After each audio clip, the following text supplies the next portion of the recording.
Hello guys, তো কী খবর? আচ্ছা, যাই হোক, আমি তো এখনো পর্যন্ত রেডি হই নাই।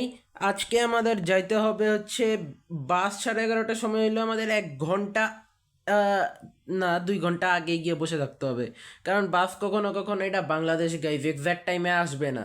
কখনো তাড়াতাড়ি আসবে, আবার কখনো দেরিতেও এসে পড়বে।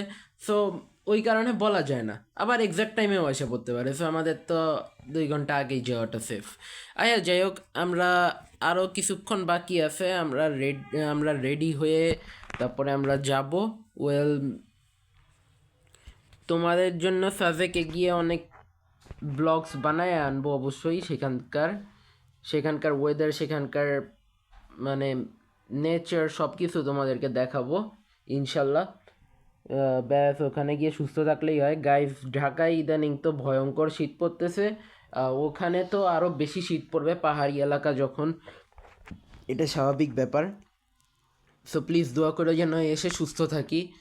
নয়তো আমি তো পরে আর তোমাদের জন্য কোনো ভিডিও বানাতে পারবো না, এমনিতেও বানাতে পারবো না। আমার পরীক্ষার জন্য আমার ফোন টোন সব ঢুকায় রেখে দিতে হবে কয়েকদিন, পরীক্ষা যে কদিন চলবে আর কি। তারপরে রমজান মাসের আগে পর্যন্ত মনে হয় না আমি ফ্রি থাকবো। সো প্লিজ, তোমরা ততদিন পর্যন্ত আমার চ্যানেল প্লিজ সাবস্ক্রাইব করে ফেলো, লাইক শেয়ার করতে ভুলো না আমার ভিডিওগুলা। কারণ ভিডিও বানাতে কষ্ট আছে, মুখ ব্যথা হয়ে যায় তোমাদের সাথে ভিডিওতে কথা বলতে বলতে। সো ওইটুকু তো পরিশ্রমের দাম দিতে হবে তোমাদের, তাই না? ওকে, যাই হোক, আমি আর বেশি কথা বাড়াবো না। আপাতত আমি বিদায় নিচ্ছি তোমাদের কাছ থেকে। সবাই ভালো থাকবে, সুস্থ থাকবে এবং আমার জন্য দোয়া করবে। Good bye.